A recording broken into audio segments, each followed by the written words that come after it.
உலகத்தில் யாருக்காவது சுகர் மாத்திரை சாப்பிட்டதால சுகர் சரியாச்சுதா? ப்ரெஷர் மாத்திரை சாப்பிட்டதால ப்ரெஷர் சரியாச்சுதா? கெட்ட கொலஸ்ட்ரால் மாத்திரை சாப்பிட்டதால யாருக்கா சரியாச்சுதா? இன்சுலின் போட்டதால யாருக்கா சுகர் ஆச்சுதா? சுகர் சரியாச்சுதா? சொல்லுங்க பாப்போமே.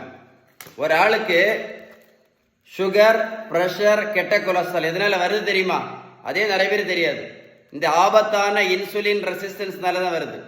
இந்த இன்சுலின் ரெசிஸ்டன்ஸ் எவ்வளோ ஆபத்து அப்படின்னா, நம்ம இரத்த குழாய்க்கு உள் பக்கத்தில் பிளாக், அத்திரோஸ்க்ளிரோசிஸ் சொல்லுவாங்க. வந்து நீ நிறைய பேர் சின்ன வயசுலேயே ஹார்ட் அட்டாக்ல இறந்து போகிறத நீங்களே பார்த்துருப்பீங்கன்னு நினைக்கிறேன். அவ்வளோ ஆபத்தான இன்சுலின் ரெசிஸ்டன்ஸை சரி பண்ணணும் அப்படின்னா ஒரே ஒரு வழி தான் இருக்குது. ரெண்டு வழியெல்லாம் கிடையாது, ஒரே ஒரு வழி மட்டும்தான். அதுக்கு பேர் தான் பேலன்ஸ்ட் டயட். நீங்கள் பேலன்ஸ்டு டயட் கரெக்டாக எடுத்தால் மட்டும்தான், நீங்கள் பேலன்ஸ் டயட் கரெக்டாக ஃபாலோ பண்ணால் மட்டும்தான் என்ன பண்ண முடியும்? இந்த இன்சுலினை நிறுத்த முடியும், இந்த சுகர், ப்ரெஷர், கொலஸ்ட்ரால் மாத்திரையும் நிறுத்த முடியும், ஆரோக்கியமாகவும் இருக்க முடியும். இந்த வீடியோ சேவ் பண்ணி வச்சுட்டு ஒரு கூட போட்டு கேளுங்க. நான் சொன்ன விஷயம் கரெக்டாக இருந்தால் மட்டும் உங்கள் ஃப்ரெண்ட்ஸுக்கு ஷேர் பண்ணி கொடுங்க. வேர்ல்டில் நிறைய பேருக்கு யூஸ்ஃபுல்லாக இருக்கும்.